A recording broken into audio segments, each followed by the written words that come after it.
Hola, ¿qué tal amigos? Bienvenidos a un nuevo episodio de nuestro podcast del cerebro al músculo. Y el tema principal a tratar el día de hoy es nutrición funcional con enfoque en las mujeres. Nos encontramos el día de hoy con Camilo Escorcia, entrenador personalizado, Kevin Gutiérrez, fisioterapeuta, y tenemos a una invitada muy especial, Kelly Tobar, que es nutricionista y dietista, especialista en nutrición funcional y en salud hormonal en las mujeres. Hablemos un poco de ella. Se encarga de tratar trastornos hormonales en mujeres y desórdenes ginecológicas. Listo, vamos a tocar un tema muy importante, lo que es el cortisol y la insulina, que tanto influyen en la grasa abdominal, enfocándonos en mujeres. Espero poder aportar a todas las mujeres y todas las personas que ven este programa.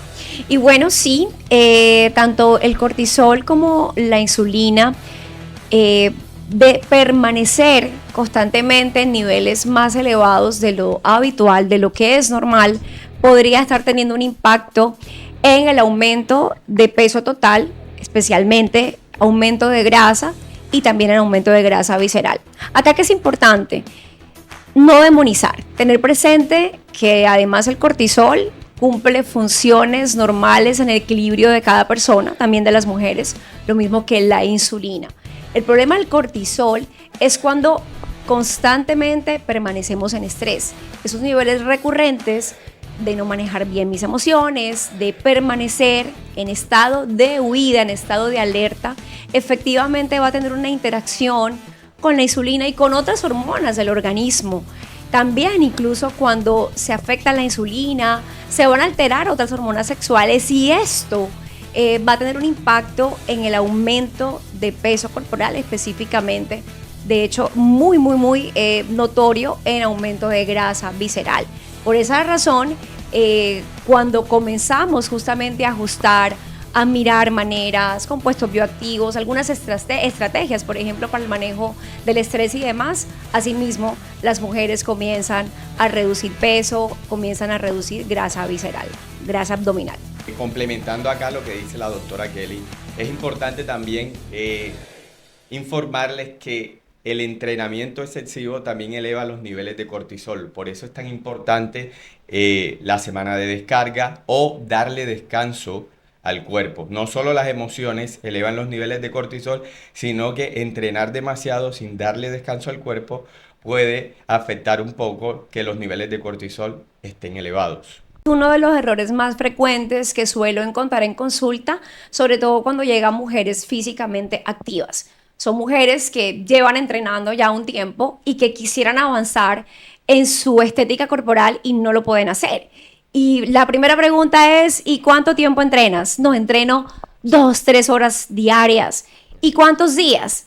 Todos los días. O escasamente descansan el domingo. Entonces, lo primero que les digo es, tienes que parar, tienes que calmar. Y de entrada es como una reacción y una respuesta de no, ¿cómo se te ocurre? Pero para nada. De hecho, genera cierta molestia en la mujer que entrena 2-3 horas y también pasa en los hombres. Al decir que debe haber una disminución, genera un choque y efectivamente este exceso de actividad física, por supuesto, está alterando el metabolismo y allí el único camino al que debemos recurrir es disminuir el tiempo porque muchas veces más no es más, más termina siendo menos. Así que en general 60, máximo 90 minutos de actividad física bien hecha, bien concentrada es suficiente y a veces también es muy bueno entrenar hasta 5 veces por semana. Creo que de los aportes más nuevos, hablando un poco de este entrenamiento deportivo, es que no tengamos 2 días continuos en descanso. Es mejor, ¿cierto?, trabajar, por ejemplo, interdiario, pero bien trabajado, a, por ejemplo, ¿cierto?, mandarnos 5 días derecho y de pronto descansar 3 días. Tendría un impacto totalmente, digamos, diferente en el metabolismo.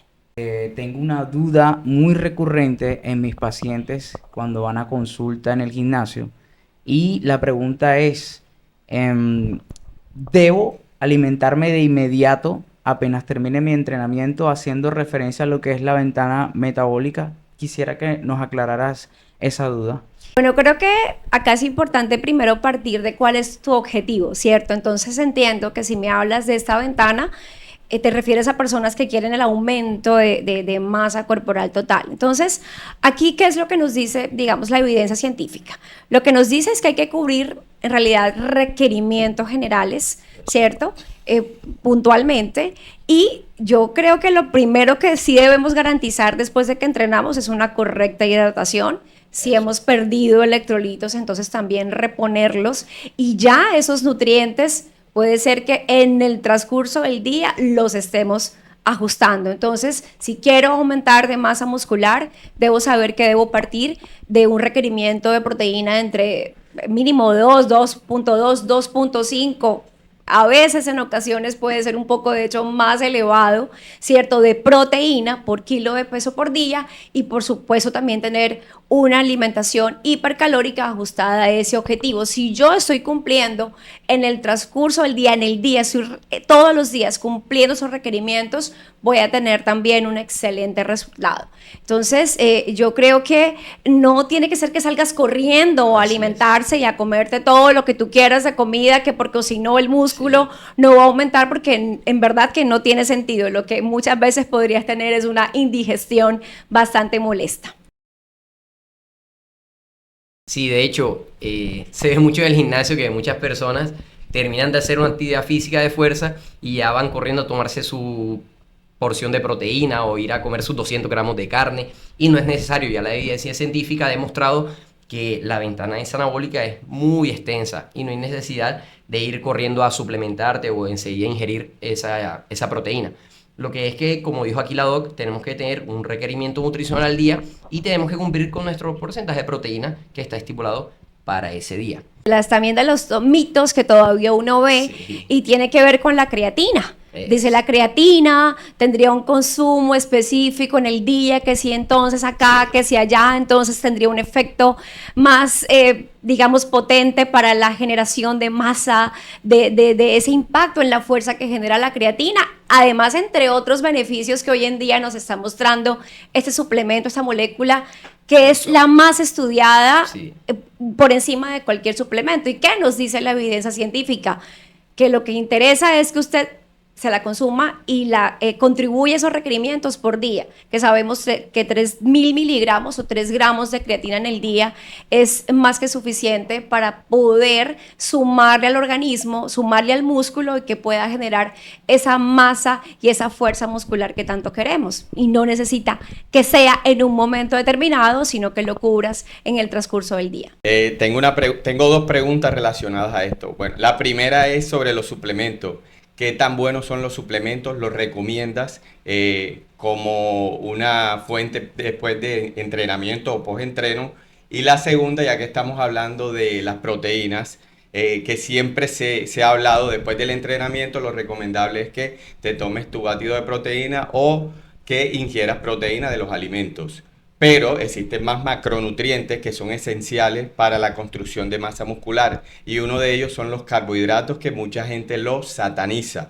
¿Es importante el carbohidrato para la construcción de masa muscular? Entonces vamos con la primera pregunta que me hablabas. Se me está olvidando la primera sobre los pregunta. Suplementos. Sobre los suplementos. Bueno, esto es súper importante. La suplementación es una herramienta maravillosa para poder ajustar lo que nos hace falta. Porque hoy en día cubrir con requerimientos de micronutrientes y de algo maravilloso que trabajamos en la nutrición funcional, que son los compuestos bioactivos, no es fácil. Porque, entre otras cosas, solemos consumir muy poca cantidad de frutas, de verduras, ¿sí? De alimentos que son densos nutricionalmente. En consulta tú le preguntas a muchas personas, ¿comes hígado? No, no me gusta. ¿Comes vísceras? No, no me gusta. Y es de los alimentos más poderosos. En ese orden de ideas, la suplementación se convierte en una ayuda para profesionales de la salud y para cualquier persona en ajustar lo que con la alimentación no podemos alcanzar a suministrar. Además, porque ya los alimentos vienen con un proceso, vienen con una cantidad, digamos que, de desarrollos desde sus cultivos, en donde la densidad nutricional ya es distinta. Poder alcanzar umbrales no es fácil. ¿Y qué debes hacer? Debes suplementar. ¿Qué es importante acá? Suplementar con conciencia. Primero hazte un examen de sangre. Por favor, deja, esto es algo que sucede muchísimo en las personas, empiezan a ver en redes sociales y el magnesio y la vitamina D y el omega, pero entre otras cosas, si sospechas de la deficiencia, ¿sabes de cuánto es tu deficiencia? Si te haces o te consumes un suplemento de vitamina D, ¿sabes si tu vitamina D está por debajo de 20? O está entre 20 y 30, o está entre 30 y 40 y la quieres llevar por encima de 50. Si la quieres llevar por encima de 50, que es el nivel óptimo, no es lo mismo, entonces suplementar 4.000 unidades internacionales por día de vitamina D, si la tienes en 17, que si la tienes en 31, si la tienes en 35. Hay que hacer examen de sangre y cuando yo ya puedo identificar qué es lo que sucede, ahí sí, listo, ¿cuál es el objetivo? Vamos a cuadrar las dosis y allí los suplementos son maravillosos. ¿Qué es importante? La base es la alimentación.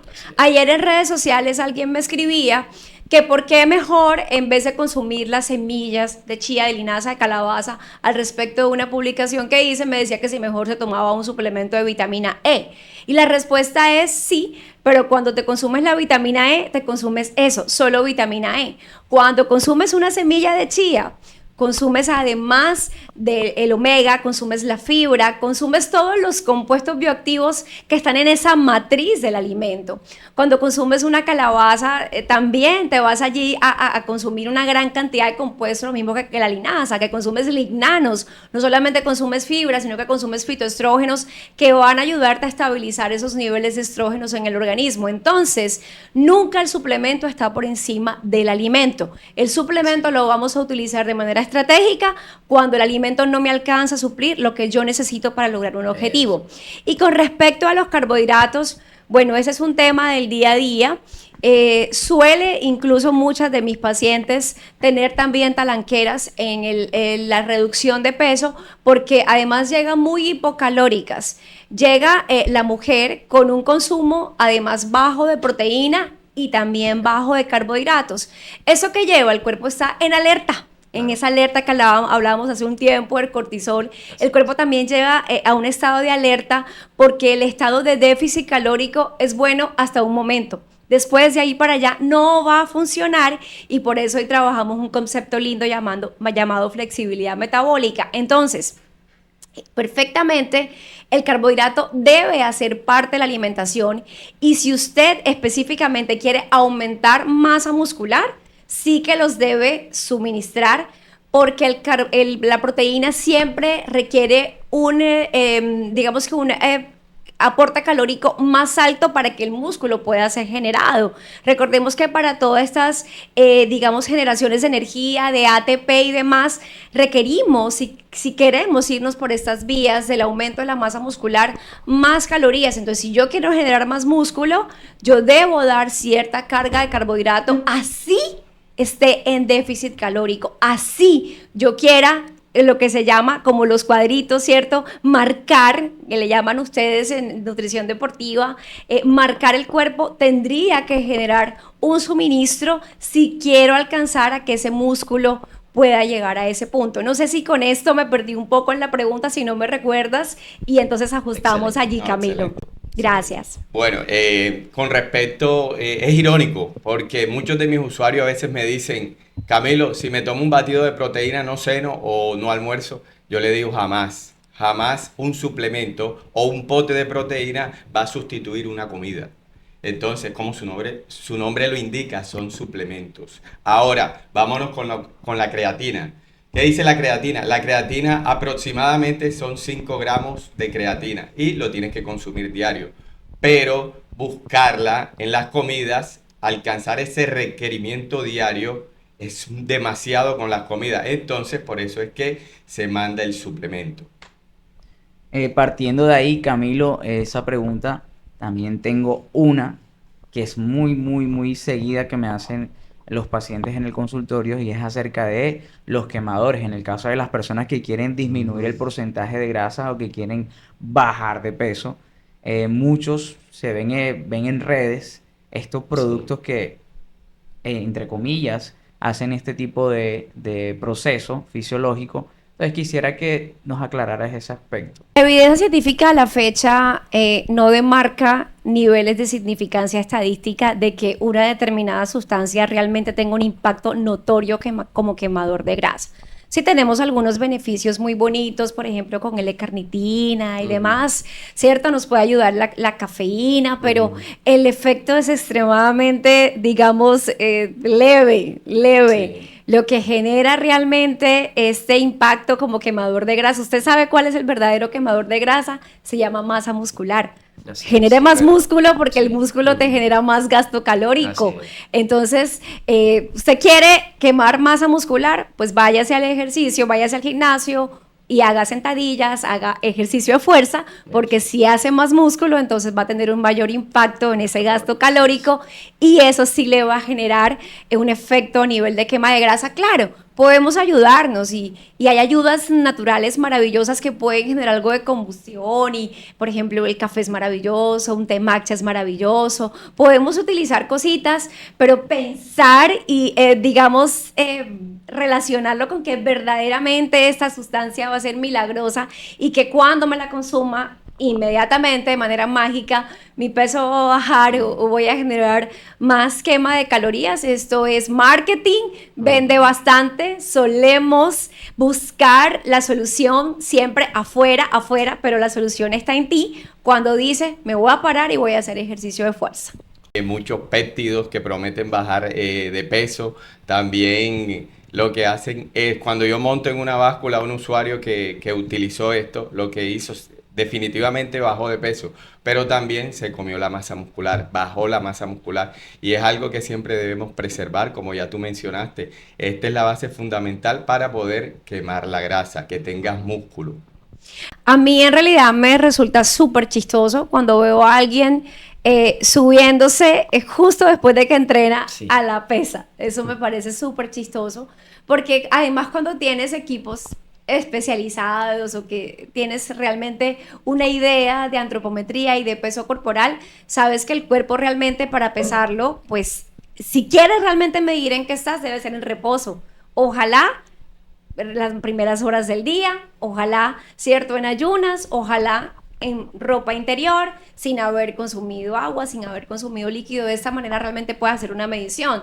Todo lo que hagas después, especialmente si lo haces después, justo después de que entrenas, bueno, salvo de que quieras hacer, por ejemplo, como cuando yo me gradué en el colegio, en la universidad, mi proyecto de grado fue temas de hidratación con las divisiones menores del junior. Ahí sí, quería medir lo que los jugadores iban a perder de agua, además con unos test muy puntuales allí para medir hidratación. Eso fue una cosa diferente. Cuando quiero lograr un objetivo de identificar, digamos, ciertos valores, pero a la hora del test, si lo que quiero es analizar composición corporal, ese no sería el momento apropiado para entonces pesarme y medir, ay, sí, si reduje 5, si aumenté 2, si reduje 1 kilo, sería una información supremamente engañosa.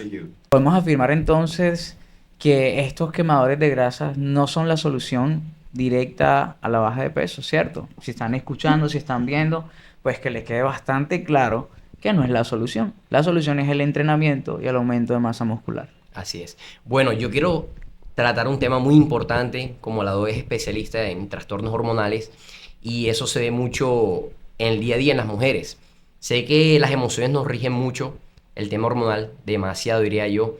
Doc, te quiero preguntar por ciertos trastornos específicos. En este caso es la endometriosis, que en el gimnasio se ve mucho ese tema, que muchas personas, no, mira, yo sufro de endometriosis, ¿qué me recomiendas? ¿Cómo puedo alimentarme mejor? Entonces nos gustaría escuchar de ti, que eres la especialista, ¿cómo podemos contribuirle a esas mujeres que están pasando por estos sucesos? Bueno, la endometriosis es una condición bastante compleja. Es de hecho una enfermedad inflamatoria de tipo sistémico. Está en todo el cuerpo de la mujer, pero suele irradiarse un dolor pélvico muy, pero muy fuerte. Sí, la endometriosis es la formación de tejido endometrial pues, en zonas por fuera del útero. Y esto genera muchísimo dolor. Eso le llamamos adherencias. Algunas de ellas, por ejemplo, comienzan a ubicarse en intestino grueso y otras partes cercanas a la pelvis y de verdad, o sea, el impacto es muy fuerte en el dolor y el tema es que la sociedad normalizó el dolor. Entonces se piensa todavía que si tienes el periodo menstrual te debe doler. ¿Sí? Y el periodo menstrual no debe doler. Si te duele es por algo. Y ese dolor que es incapacitante, que no te puedes mover, que de verdad es muy incómodo, muchas veces está relacionado con trastornos ginecológicos o puedo estar teniendo unos miomas o puedo estar teniendo también esta formación de focos endometriales o a veces también hay mujeres que tienen síndrome premenstrual. Entonces, puede haber este tipo de condiciones y hay que tratarlas. Ahora, ¿qué decir a la mujer con endometriosis? Lo primero es acompañarla, que el núcleo pueda comprender que sí duele y no duele poco, duele muchísimo y que la mejor manera de estar protegida es, uno, alimentación antiinflamatoria. Esa alimentación que es natural, que se reduce en la comida que viene de la tierra, que no viene en empaque, que no viene en cajita, en botellita, en tarrito, sino que viene directamente de la tierra. Me refiero a frutas, verduras, papa, yuca, plátano, pollo, huevo. Sí, me refiero a eso y no a la alimentación procesada que solemos utilizar, que es entonces el pan, todo lo que compras de panadería, salchichas, embutidos, vienen en empaque, vienen en un proceso industrializado y eso va a tener un impacto negativo en las mujeres con endometriosis. Y yo creo que de hecho en todas las mujeres, en toda nuestra salud hormonal. Y por otro lado,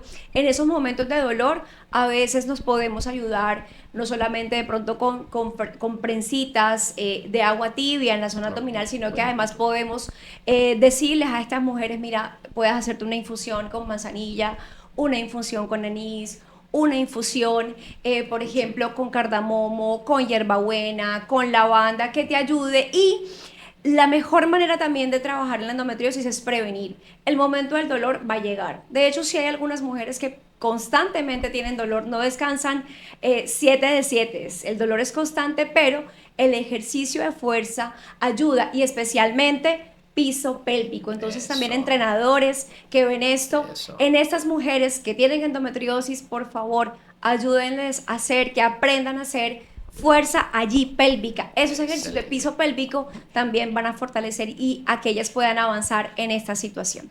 Ciclo menstrual. Para las mujeres, ¿deben entrenar con el periodo sí o no? ¿Qué recomiendas? Debemos entrenar siempre. Ahora, depende de cómo está tu grado de molestia. Sí, porque lo cierto es que algunas mujeres sí están más incómodas, no se sienten seguras, porque piensan que se van a sangrar y todo lo demás. Entonces, cada mujer es distinta. Hay mujeres, por ejemplo, que tienen unos sangrados extremadamente abundantes en donde irse a entrenar puede ser algo incómodo, pero son casos muy específicos, muy puntuales. Ya tú mirarás tu caso, pero en términos generales hay que entrenar. Ahora, ¿qué es lo que puedes hacer estos días? De pronto, tener un ejercicio un poco de menos impacto, le puedes bajar un poquito a la intensidad y te esperas y luego avanzas y vas ciclando. Esto es importante allí, pero la idea no es decir que cuando tengo el periodo menstrual, entonces vamos a dejar de entrenar, no, vamos a mirar cuál es mi ciclo menstrual y cómo yo me puedo acomodar. Mira que una de las cosas maravillosas que yo aprendí en el transcurso de la vida, en este mundo de la mujer, a no tener la excusa de no voy a entrenar porque me voy a manchar, y es el disco menstrual. Para nosotras las mujeres, poder ubicarnos un disco menstrual que realmente agarre, que nos evite un manchado es espectacular. Y yo ya hace algún tiempo bailo, sigo entrenando feliz, como si no estuviera menstruando, porque tengo un disco menstrual que me evita esos accidentes. Afortunadamente no he sufrido de dolor impactante, entonces para mí ir a entrenar con el periodo menstrual o sí, realmente pues, no tiene diferencias. Qué excelente tu información. Quisiéramos entrar en un espacio de mitos rápidos. Por ejemplo, en función con la alimentación. ¿Cómo consideras tú estos mitos que te vamos a decir ahora? Por ejemplo, ¿los carbohidratos en la noche se convierten en grasa rápidamente? Depende siempre, acá, mire, en nutrición nada es total, sí. Siempre todo va a ser contexto dependiente. Depende de tu objetivo. ¿Quieres trabajar déficit calórico? Estás ajustando. De pronto, en algún momento específico, en ese momento específico, el carbohidrato no te ayude tanto. Pero en otro momento de mantenimiento está perfecto. Sí, que si la fruta en la noche me la como, entonces me voy a morir. Que si me consumo una porción de avena me voy a morir. No, depende de tu objetivo. Siempre todo es contexto dependiente. Entonces, decir y generalizar que si comes carbohidrato en la noche es el fin del mundo es una completa irresponsabilidad que lo que nos lleva es a satanizar alimentos de manera totalmente innecesaria. Ok. Bueno, te hago una pregunta, igual, seguimos con el público más que todo de las mujeres. He escuchado mucho sobre los métodos anticonceptivos que dicen que les afecta el rendimiento y la recomposición corporal. O sea, muchas mujeres cuando se colocan un método anticonceptivo dicen, me engordé por el método anticonceptivo que estaba utilizando. Los Sí. anticonceptivos, sean orales o inyectables y demás, sí tienen un impacto, algunos, unos más que otros, porque en últimas estás haciendo carga hormonal.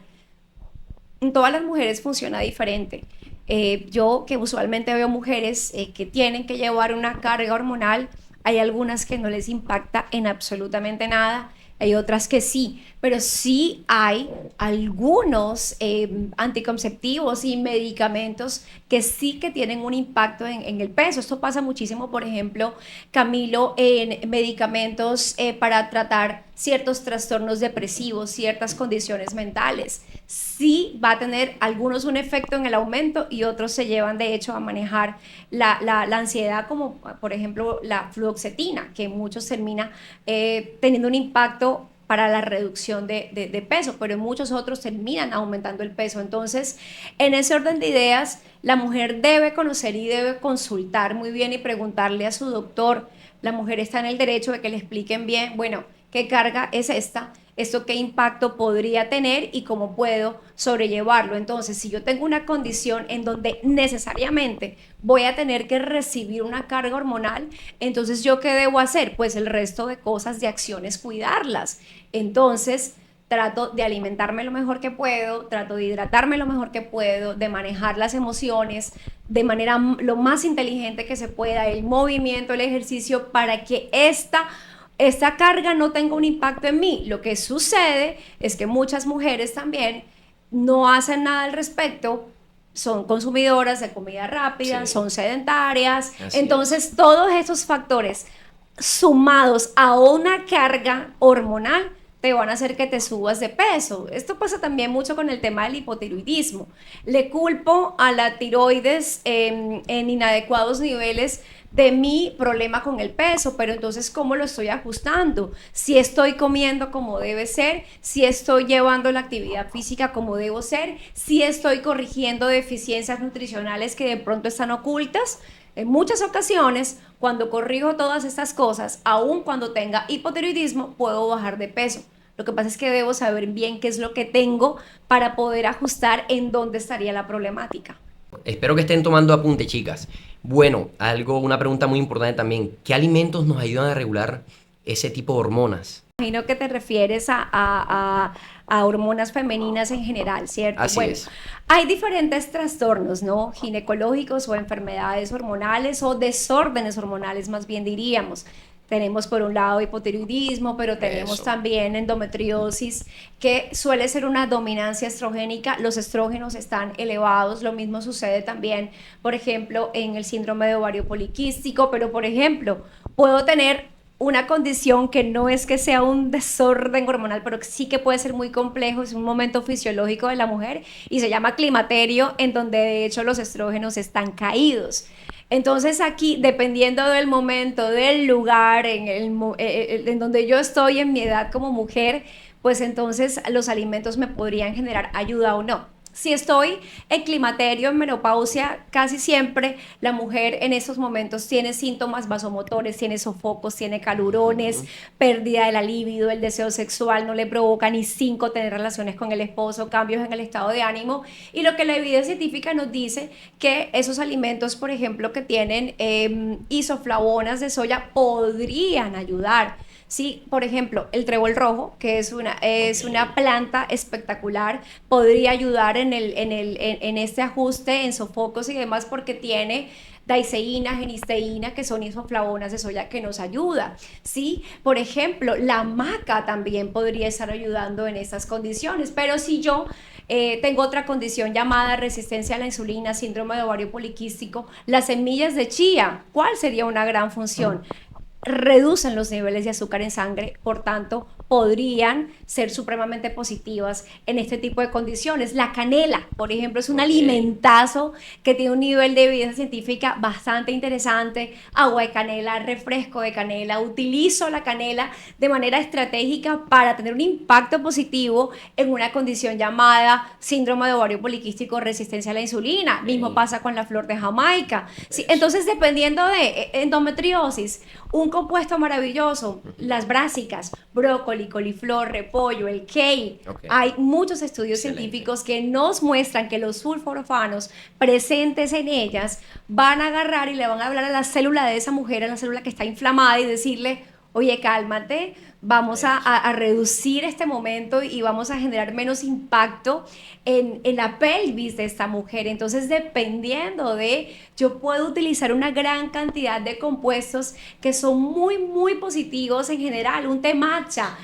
no te imaginas también por todos los compuestos que están presentes en el matcha, estos compuestos bioactivos que tú vas a encontrar grandes resultados y además tienen un impacto positivo en el peso, leve, no milagroso como lo hablábamos hace un momento, pero también, por ejemplo, va a impactar en esa termogénesis.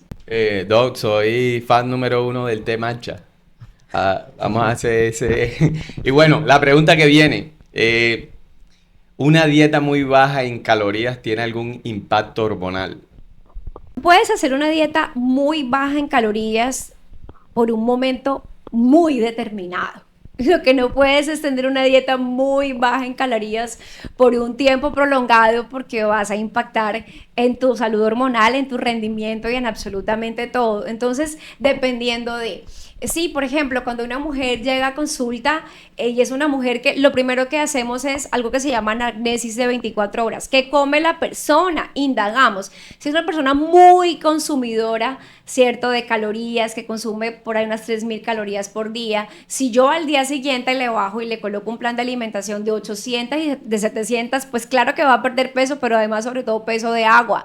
Entonces, ¿qué hacemos? Vamos desmontando paso a paso. En algún punto uno puede hacer una dieta hipocalórica estricta de 800 calorías, pero ojo, es por unos tiempos muy específicos, dependiendo de lo que yo en ese momento quiera lograr, y probablemente tenga que hacer una reposición muy prontamente.